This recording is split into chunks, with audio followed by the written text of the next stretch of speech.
Правилно. Суровея. Ето и аз даже си слагам очилата, защото съм тук с един много специален човек, Цето Смолмен. Кажи ни повече, вълнуваш ли се от това, че ще свирите на голяма сцена? Разбира се, на нас плачете да отворим фестивала и наистина има тръпка.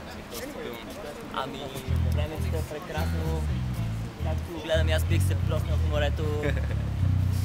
Надявам се да има хора и да се забавляваме заедно. За това сме се събрали в Сигурен, крайна че ще сметка. има доста нарочно да ви гледа и вас. Вие сте доста добра банда. Благодаря за което. Какво ще свирите? Какво ще свирите? Ами ще представим неща от първи и втория си албум и... Това албум. И, Се знае това нещо много важно. ще се опитаме да го направим ритмически, емоционално издържан, така че да кулминира и хората в крайна сметка да останат доволни от съживяването. Аз съм сигурен, че това ще Къде ти е гайдата? Да, Може ли да я видим? Хващате ни на саундчек точно.